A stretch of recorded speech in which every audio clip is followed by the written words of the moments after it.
Now that Monster Hunter World is completed in that Capcom is no longer actively developing the game, all of the previously limited time events are now permanently available in the Events tab. These provide ample opportunities to get super powerful gear, really cool collab equipment, and more efficient ways to get hard to get components. Sifting through which events are good and which ones are maybe something to skip is a very overwhelming task since they're all available now. In an effort to demystify this a bit, I've been doing roundup videos and individual spotlights like this video here of super worthwhile events that you definitely want to check out. I highly recommend watching these if you're looking for good events to cover, whether you're in early Monster Hunter World, in mid-game in Iceborne, or even late game. For all of you end game players MR100 onwards, I'll be getting there soon and creating content for that as well. I'm Lighted Up Dan, and on this channel we cover action RPGs, roguelikes, and MMOs, including loads of Monster Hunter World I'm sure you've noticed, and other titles like Granblue Fantasy Relink as well. Over 99% of the viewers on this channel are not subscribed, despite there being a large amount of returning viewers, so it would mean the world to me folks if you enjoy these videos, do subscribe to the channel. With that said, let's get to it. 50 Shades of White is a 3-star MR7 event, pitting you up against the Barrier in the arena. I think they called it this because you're gonna get fucked.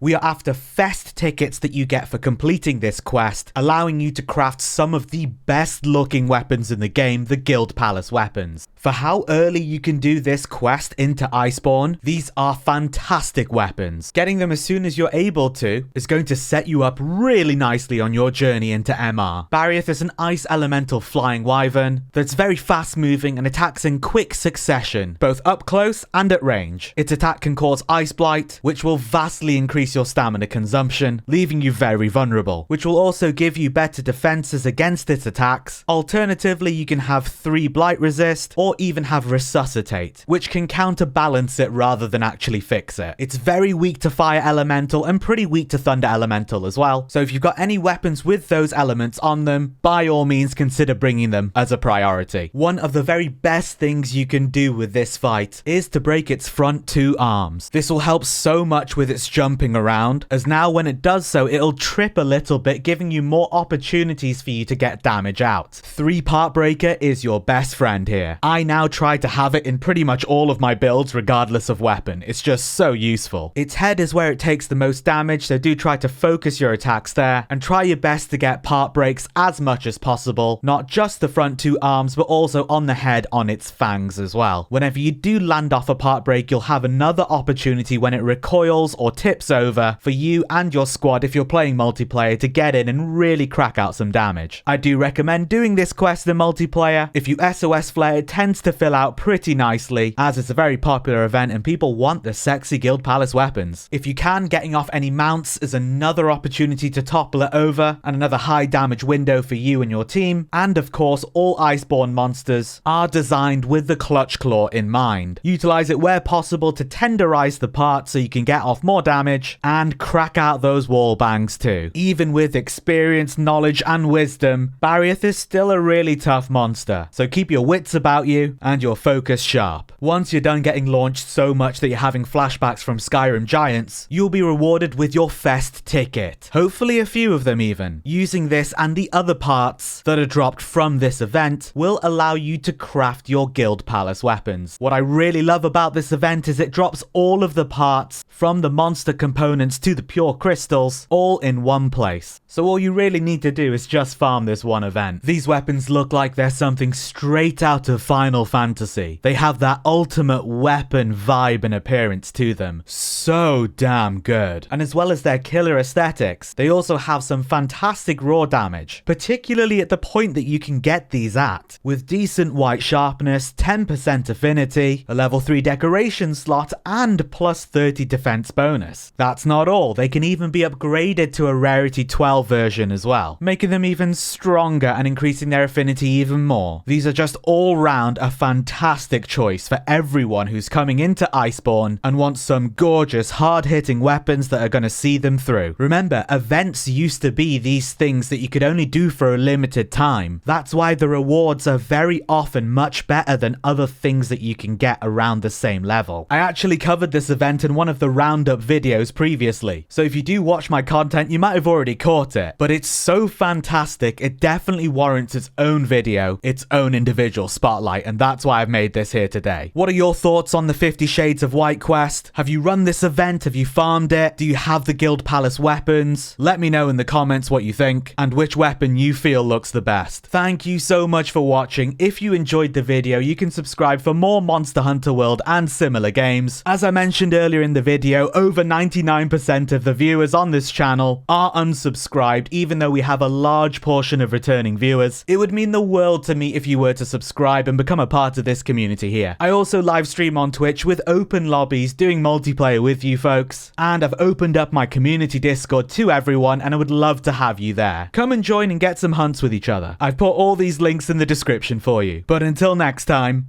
I'll see you in the new world.